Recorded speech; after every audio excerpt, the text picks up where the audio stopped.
Hello guys, কেমন আছো সবাই? আশা করি সবাই ভালো আছো। আমার আর ডলি কিচেনে তোমাদের সবাইকে স্বাগত।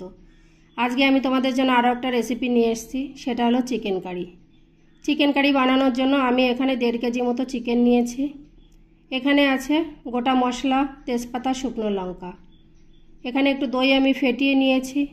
এখানে 2-3টে আলু আমি কেটে নিয়েছি, আর বড় সাইজের 2টো পেঁয়াজ আমি কেটে নিয়েছি, আর আদা রসুন কাঁচা লঙ্কা একসঙ্গে পেস্ট করে নিয়েছি।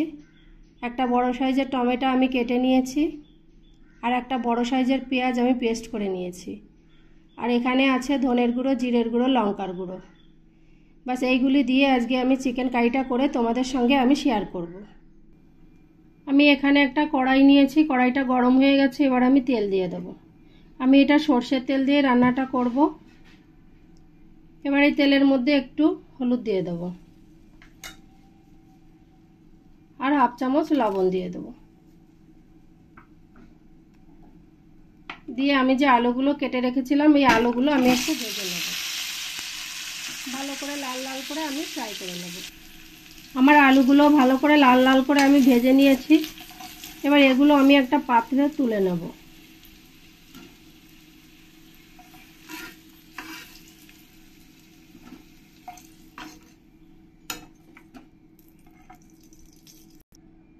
এবার আমি এই তেলের মধ্যে এই চিকেনগুলোকে একটু ফ্রাই করে নেব।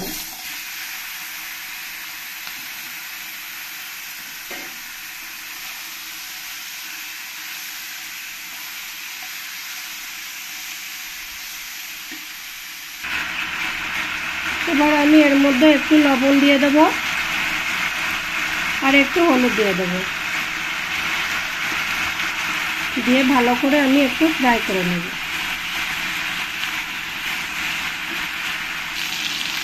চিকেনটা আমার ফ্রাই করা হয়ে গেছে, এবার আমি একটা পাত্রে তুলে নেব।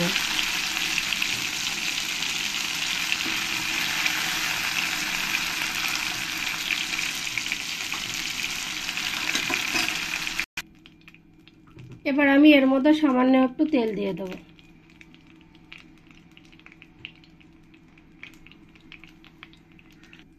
আমার তেলটা গরম হয়ে গেছে, এবার আমি এর মধ্যে এই গোটা মশলা, তেজপাতা, শুকনো লঙ্কা দিয়ে দেবো।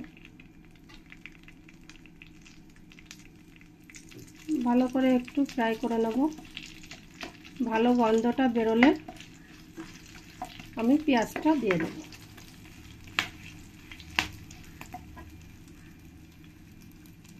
এবার আমি এই পেঁয়াজটা কেটে রেখেছি, এই পেঁয়াজটা দিয়ে দেবো। দিয়ে ভালো করে পেঁয়াজটা আমি লাল লাল করে ভেজে নেব। আমার পেঁয়াজটা লাল লাল করে ভাজা হয়ে গেছে। এবার আমি এর মধ্যে 1.5 চামচ আদা রসুন কাঁচা লঙ্কা পেস্ট করে রেখেছি, পেস্টটা দিয়ে দেবো। আর দিয়ে দেবো পেঁয়াজ পেস্ট করে রেখেছি, এখান থেকে 2 চামচ আমি পেঁয়াজ পেস্টটাও দিয়ে দেবো। দিয়ে ভালো করে আমি একসঙ্গে কষিয়ে নেব। এবার এর মধ্যে দিয়ে দেবো আমি একটা বড় সাইজের টমেটো কেটে রেখেছি, সেই টমেটোটা দিয়ে দেবো। দিয়ে ভালো করে 2-1 মিনিট ধরে আমি এরকম করে কষিয়ে নেব, মশলার সঙ্গে একসঙ্গে মিশিয়ে নেব। এবার আমি এর মধ্যে 1 চামচ হলুদ দিয়ে দেবো, আর 1 চামচ লবণ দিয়ে দেবো। দিয়ে ভালো করে আমি মিশিয়ে দেবো। তারপরে এখানে আমি যে গুঁড়ো মশলা নিয়েছি, ধনের গুঁড়ো, জিরের গুঁড়ো, লঙ্কার গুঁড়ো, এটাও একসঙ্গে দিয়ে দেবো। দিয়ে ভালো করে আমি একসঙ্গে কষিয়ে নেব। এবার আমি এর মধ্যে 1 চামচ বিট লবণ দিয়ে দেবো।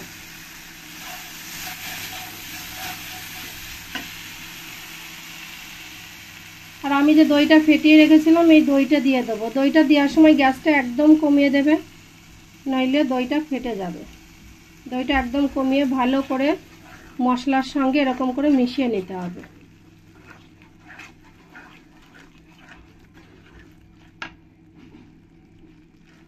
ভালো করে মেশানো হয়ে গেলে তারপরে গ্যাসটা বাড়িয়ে দেবে। এবার আমি এই মশলাটাকে কিছুক্ষণের জন্য ঢেকে দেব। দেখো 3 মিনিট হয়ে গেছে, আমার মশলাটাও ভালো করে কষানো হয়ে গেছে, উপর দিয়ে তেল ছেড়ে দিয়েছে। দেখো কত সুন্দরভাবে তেলটা ভাসছে। এবার আমি ভালো করে একবার নাড়িয়ে দেব। এবার আমি যে চিকেনগুলো ফ্রাই করে রেখেছিলাম চিকেনগুলো দিয়ে দেবো। দিয়ে ভালো করে একবার এই মশলার সঙ্গে আমি মিশিয়ে নেব। আমি চিকেনটা দিয়ে আবার দু তিন মিনিট মতো আমি ঢেকে দেব। আমার 3 মিনিট হয়ে গেছে। দেখো আমার চিকেন থেকে জলটাও ছেড়ে দিয়েছে।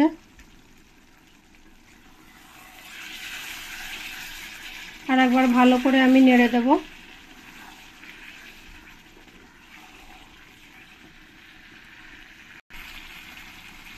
এবার আমি যে আলুগুলো ভেজে রেখেছি এই আলুগুলো দিয়ে দেব। দিয়ে ভালো করে একবার নেড়ে দেব। আমার চিকেনটাকে ভালো করে কষানো হয়ে গেছে। এবার আমি জল দিয়ে দেব।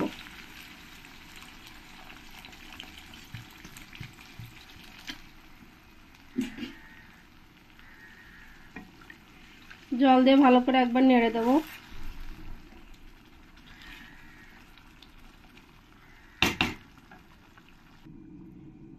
দেখো আমার 4-5 মিনিট হয়ে গেছে।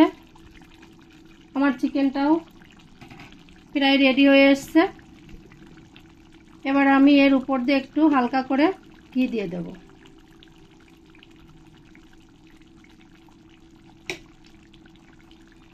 আর একটু গরম মশলার গুঁড়ো দিয়ে দেব। দিয়ে ভালো করে একবার আমি নাড়িয়ে দেব।